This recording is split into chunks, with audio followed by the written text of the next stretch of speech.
A new report out today shows nearly half of all children in the U.S. are breathing unhealthy air, and experts say it could get worse.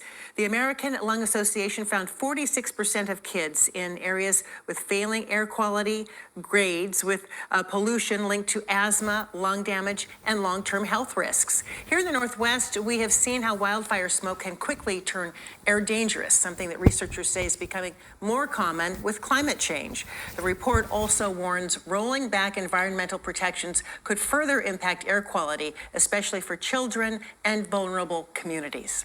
All right, Shalom Israel. First and foremost, I want to give all praises, honor, glory, and fear to Yahweh, Bahashem, Yahweh Shah, Bahashem, Rakakwadash. Also want to give double honor to the elders and apostles of Great Millstone, who I learned this truth from, and peace and love to the Lord's hopeful elect. Just another Watchman report, man. It's so much stuff going on, man. So I had did a epistle last night, early this morning, talking about the fires that's spreading throughout Georgia and Florida. I didn't know it was bad. I didn't realize it was as bad as it was getting when I did the video, but it seems to be kind of a little bit worse than I thought. And then I wake up to this. I guess this is a news channel in Seattle. And you see that 414 right there. 414 views call Halal Yahweh Bahashem Yahweh Shah. But it's all just coming together to me now in my mind as I wake up, man. So the fires is going on, but she's speaking about something totally different, not even associated with these actual fires down south. Because this place is in Seattle, I guess, but she's talking about 50% of Babylonian children are breathing in poison. And it's not just because of fires. It's really because of air pollution from all this bullshit, but mostly because of Esau Edom putting shit in the air, the chemtrails, etc., man. And who knows what's all mixed in those chemicals, man. So this is all just biological warfare, man, what they got going on, man. And did I have something else? Yeah, that was pretty much the point. And then I was thinking about, just in relation to the scriptures. Let me see. I should have had that queued up, but let me see.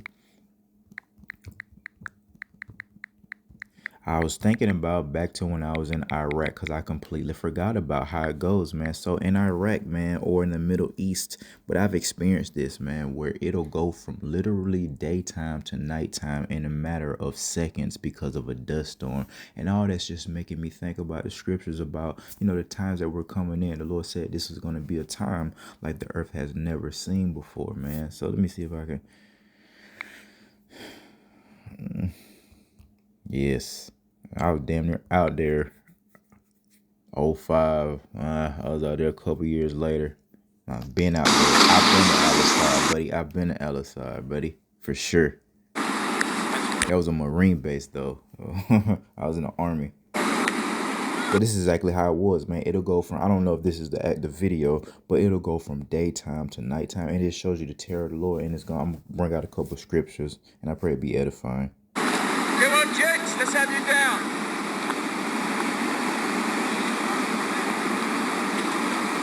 And walking is a good idea because falling hurts. Remember when you get told. Stop.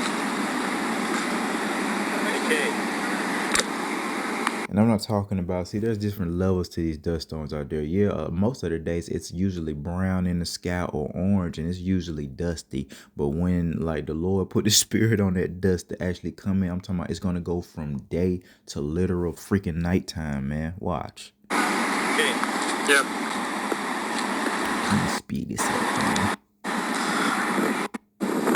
Here we go, here we go. I think I'm playing. Yeah, damn.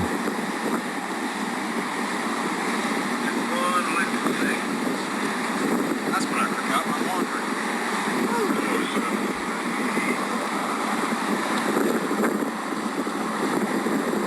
Oh, okay. And the brothers have been, in the spirit talking about blackouts, man, and the Lord could bring a blackout a whole bunch of ways. You see, there's power outages, but the Lord could just, utilize the earth itself, man, the dust of the ground or what have you, or locusts, okay, or what have you, all right, to plague this place. And the Lord is not a man that he shall lie. He did these things before. Remember Sodom and Gomorrah, the destruction thereof, and we're prophesying the same power that destroyed the whole earth via water, all right, destroy Sodom and Gomorrah, and a whole bunch of other destruction that we will be here all day talking about. Okay, it's finna do it again. So let's go to the book of First Thessalonians. Just a couple precepts, man. I just thought that was interesting because I had completely forgot about that happening in Iraq, and it's all in relation to what's going on. You got these fires going on in Georgia, throughout Florida. These people, and it was another. The reason why I said it because it was another article that I saw before I got that news article about them 50% 50% of American children breathing in toxic air. It was another report about somewhere else that has bad air quality. So now more than ever, man, we need Yahweh Shema Shah. We need miracles. Let's get to the point we ain't even gonna be able to breathe out here for real. And it's like that in Iraq, man. You know, it's hard to breathe out there many days, man. Seriously. And ain't no telling what they finna do, man. What the Lord is finna allow this man to unleash upon this earth, man. We're going to need divine intervention. And I'm gonna just I got a couple precepts, and then I pray it just be straight to the point, man. All right, this is First Thessalonians chapter 5, and we'll start at verse 1. But of the times and the seasons, brethren, ye have no need that I write unto you, for yourselves know perfectly that the day of the Lord cometh as a thief in the night. We know these things through Yahweh Shema Shah supping with us, man. So just like we saw that dust storm turn daytime into nighttime in a matter of seconds, they thought it was all good. Whatever their plans was for today, it got changed, man. You know what I mean? Because it soon turned into night.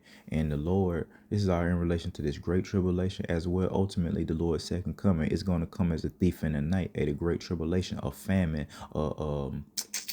financial collapse, that mark of the beast. All these things is going to come as a thief in the night to those who aren't watching. Our brothers telling us, hey, we believe in this. We know what time it is. Verse 3. All right. For when they shall say peace and safety, then sudden destruction, just like we saw then, just like it's going to be sudden destruction on the fall upon Babylon the Great, man.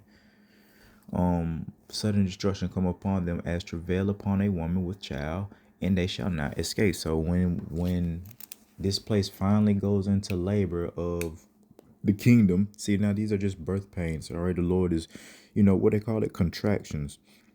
Just like the ice age, and there's so many, man. Oh man, the Lord is just, it's so much stuff going on. The ICE agents, they just got funded. I just saw that. I might do an epistle on that. They just got funded, or trying to get funded. I think it said 70 billion. All right, for the Border Patrol and for the ICE agents, man. So just watch for that. That's gonna crank back up. It's starting to heat up. You see a lot of unaliving going on, because that happens every year when the summer comes out. People kind of be more docile in the winter, but when the spring and the summer come, everything is going down. So it really could go down and get out of control and get real Jacob's trouble-y right here pretty soon, man. So we just got to keep on praying that it does happen, and the Lord be with us, man. All right. Verse 4, and I read that, but ye brethren are not in darkness. So all that just go together with the dust storms, that black Iraq turning black like that just in a blink of an eye, man. Brethren, ye are not in darkness. The Lord has blessed us with this light, which is the truth, this wisdom, knowledge, and understanding, that day should not overtake you as a thief. So we're prepared because we're watching and we're listening to the watchman all day, every day, through the spirit and power of Yahweh Hashem and Hawashah. All right. So that's why it's important to serve the Lord, call upon the Lord, and not be prideful. And our people trust in money, and they trust in the sword. So I got two precepts. First, in Proverbs 11, instead of trusting in Yahweh Shema Shah, this is what we got to say to that. This is what the Lord has to say about that. Riches profit not in a day of wrath. It's nothing you can do, man, with some of the calamities that the Lord is getting ready to unleash upon the earth, man. You're not going to be able to buy your way out of these kind of calamities.